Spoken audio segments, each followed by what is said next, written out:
ना कुछ लिए हम नहीं जाने वाले।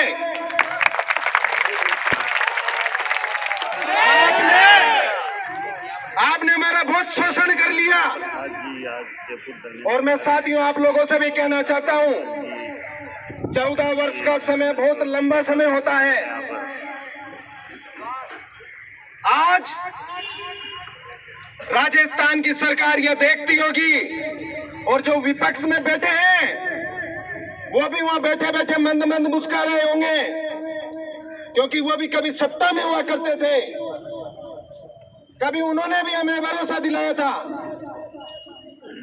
लेकिन उनके शासन में भी लड़ते लड़ते 5 साल निकल गए और अब ये शासन में आ गए जब ये विपक्ष में हमारे लिए लड़ते थे। मैं तो कहना चाहूंगा कि माननीय चौटासरा जी, आपको अपनी बात पर शर्म आनी चाहिए। धिक्कार है आपको। आपके एक नहीं सैकड़ों वीडियो जब आप विपक्ष में बैठते थे तो विद्यार्थी मित्रों के लिए, पंचायत सहायकों के लिए आप घड़ियाल जैसे आंसू टपकाते थे। आज राजस्थान का विद्यार्थी मित्र पंचायत सहायक आपके पास आकर खड़ा होता है तो आपको उनसे घिन आती है। हमने देखा है सोशल मीडिया पर, आपको उनसे घिन आती है। आप उनसे बात करने में शर्म आ रही है, आप बात नहीं कर सकते 2 मिनट उनसे। मैं कहना चाहूंगा कि अब आपका भी समय पूरा हो गया और हम तो समय पूरा होने के बिल्कुल करीब ही हैं। जब मैं इस संघ में आया था तो मेरी उम्र 20 थी, अब 35 है। हमारे रामतार जी से मैं बात कर रहा था, आए थे 36 के, अब 52 के हैं। साथियों, हमारी हुंकार और हमारा बार बार इस जयपुर की धरती पर आना यह इस बात को सिद्ध करता है कि निश्चित रूप से राजस्थान का विद्यार्थी मित्र व पंचायत सहायक सरकार से अपना हक लेकर रहेगा। हम एक बार नहीं, हम सैकड़ों बार इस धरती पर आए हैं। और साथियों, जो बात मैं कहना चाह रहा था कि 14 वर्ष बहुत लंबा समय होता है, वो समय हमने निकाला है, लेकिन सारी व्यवस्थाओं को, सारी गतिविधियों को देखने के बाद मैं इस बात को आपसे कहना चाहता हूं कि मामला बिल्कुल करीब है। या तो हमारा समाधान या हम घर। और मैं आपको बताना चाहता हूं, आवश्यकता है केवल अपने मनोबल को बनाए रखने की, आवश्यकता है केवल अपने धैर्य को रखने की। साथियों, कई बार ऐसी परिस्थितियां हमारे सामने आई है और हर बार हमने कहा है कि विजय हमेशा धैर्य की होती है। इन सरकारों ने भी हमारे धैर्य की परीक्षा ली है और हम देखना चाहते हैं कि ये कितनी परीक्षा और हमारी लेते हैं। साथियों, हम किसी भी तरीके से पीछे ना तो पहले कभी हटे थे और ना अब हटेंगे।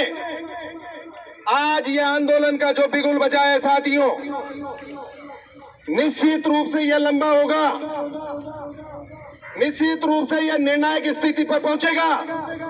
आज नहीं पहुंचेगा, कल पहुंचेगा, कल नहीं परसों पहुंचेगा, 10 दिन में, 15 दिन में, 20 दिन में, 1 महीने में पर पहुंचेगा साथियों।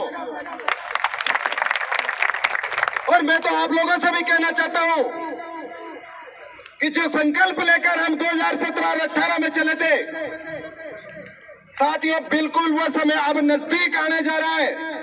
वो संकल्प हमारा पूरा होने जा रहा है। जिस तरीके से सरकार अब बार बार चर्चा कर रही है संविदा कर्मी,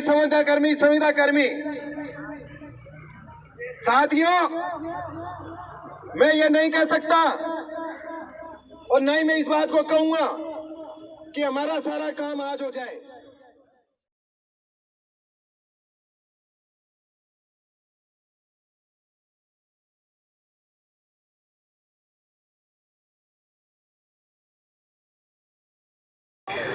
चलो एक बार फिर से कमर कस ले जंग लड़ने को, चलो एक बार फिर से, चलो एक बार फिर से कमर कस ले जंग लड़ने को।